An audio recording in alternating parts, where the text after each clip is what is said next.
네, 섹터 플러스 오늘의 두 번째 주제는요. 중국 관련주입니다. 중국의 전국인민대표회의, 이 전인대 상무위가 이제 개막을 했는데 경기부양책에 대한 구체적인 발표가 나오지 않을까 하는 게 이제 시장의 예상이잖아요. 우리 관련 기업들도 이제 추가 수혜를 어떻게 기대해봐도 좋을까요? 이게 내일이에요. 네. 제가 내일 이제 마감서 맞아요. 폐막하니까 내일 발표하겠죠. 이 부분이 나왔을 때 경기부양책이 움직일 수 있는 건 결국 지난번에 한번 땅 하고 움직였죠. 그렇죠. 경기부양책 나와서 그게 누구였냐? 철강하고 롯데케미칼, 화학하고 철강이었어요. 그러면서 엔터도 돌고 또 그러면서 게임도 돌고 또 화장품도 돌고 이렇게 움직였어요. 그렇기 때문에 내일 이 포인트에 따라서 발표가 되면서 경기부양에 대해서 상승의 어떤 흐름이 나타난다면 시장이 전체 그러면 결국 얼마 전에 경기부양책을 내놨던 것 때 움직였던 관련주들이 단기 상승을 할 수 있는 단기 상승 효과는 기대해 볼 만하지 않겠냐. 여기서 말하는 단기는 퍼센티지까지 얘기 못 합니다만 시기적으로는 정말 일주일 이내, 며칠 이내, 하루 이틀 이런 단기 상승에 대한 기대감은 들어가 있지 않겠냐. 녹여져 있을 수 있다. 그래서 내일이나 다음 주 월화수 요 시기에 그런 중국에서의 이 부양 효과 기대감에 의한 관련주들의 단기 상승을 노려볼 만하다. 이렇게 말씀드리겠습니다. 알겠습니다. 당분간 단기 상승 효과는 기대해볼 만하다. 트럼프가 당선이 이게 되고 나서 대중관세를 또 엄청나게 때린다고 예고를 했었기 때문에 이걸 또 어떻게 대응을 해서 막아보려면 경기 부양을 좀 해야 한다. 그래서 경기 부양책이 이번에 좀 세게 나올 것 같다라는 예상도 나오고 있더라고요. 우리 강재원 파트너는 어떻게 바라보시나요? 그러니까 원래 이제 전인대가 지난달 개최를 했었어야 되는데 네. 이번 트럼프가 미 선거 보고 하자라고 늦춘 겁니다. 오. 그러니까 이게 중국 입장에서는 트럼프를 한번 겪어봤거든요. 그러니까 겪어보다 보니까 또 중국에 대해서 관세라든지 이런 것들을 또 부과하게 되면은 중국의 수출이나 이런 것들이 굉장히 어려워지겠죠. 그러다 보니까 이 오늘 중국 증시가 굉장히 가파르게 올라왔던 부분들이 이제 기대감이 더 커졌다고 보시면 될 것 같습니다. 아무래도 더 많은 부양책을 필 것이근데 이 부양책을 아무래도 내수 소비라든지 이쪽에 더 집중하지 않을까 이렇게 생각이 듭니다. 그래서 이렇게 된다면은 결국 아까 최수환 대표님 말씀하셨던 일반적인 우리 소재라든지 그 외적인 소비재, 화장품까지 다 포함해서 이런 쪽도 그나마 좀 더 괜찮은 모습을 국내에서도 잠깐 보지 않을까 예상을 할 수 있지 않을까 싶습니다. 알겠습니다. 관련해서 소비주 눈여겨보자라고 말씀해 주셨습니다. 또 경기부양책도 기대감이 있지만 얼마 전에 무비자 입국도 있었잖아요. 네. 여행, 항공, 화장품 다 이렇게 좋은 시세 나와줬는데 실질적으로 어느 섹터가 가장 수혜를 받을 수 있을 거라고 생각하세요?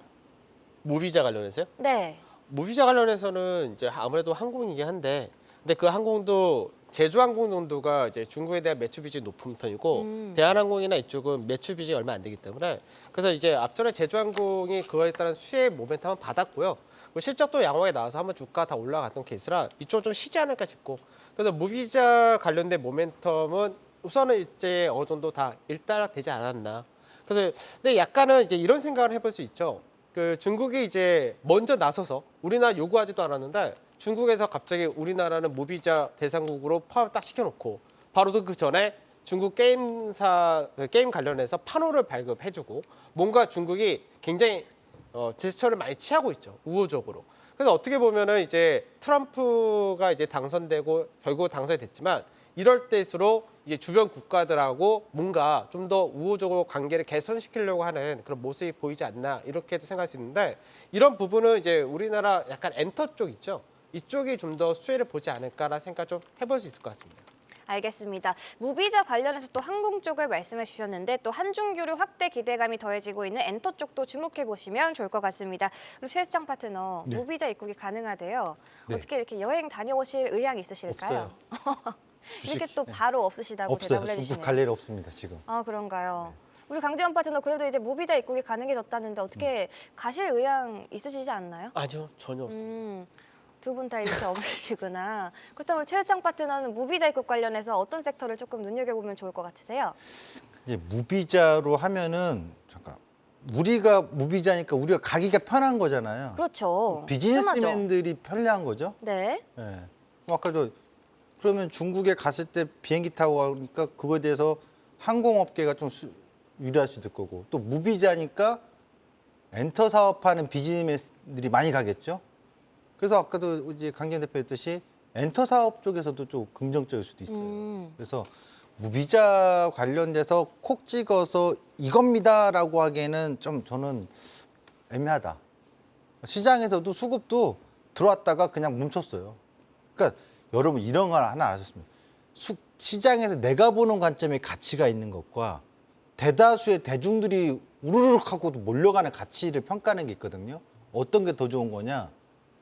대다수가 몰려갈 때 시세가 나는 거거든요. 그런 거에서 시세 차익 보는 거고 매매 차익을 보는 거지 나만 좋아 안 갈 때가 훨씬 더 많아요. 그래서 저는 여러분도 생각을 한번 이렇게 이래서 사실 이렇게 토론 방송이나 이런 게 괜찮게 많이 있었으면 좋겠는 게 다양한 사람들의 의견을 듣는 거죠.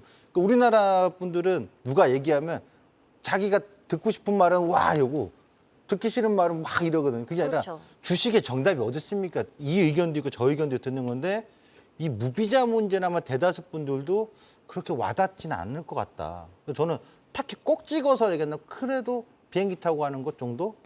항공주? 요 정도인데 지금 국내에서 중국에 대한 어떤 여행 수요? 그럼 이런 것도 있을 수 있어요. 여행주에, 그러니까 여행사들이 어떤 패키지 상품 이런 걸 내놔서 중국 상품을 막 내놔서 홈쇼핑 어디다? 그래서 여행주들도 관심 있게 볼 수는 있겠죠. 그렇죠. 무비자. 이런 거 항공과 여행주가 결국은 움직임이 될 수 있는 기대 관심 종목으로는 볼 수 있다. 이렇게 봐야 되겠죠. 알겠습니다. 항공과 여행 관련주 이렇게 말씀해 주셨습니다.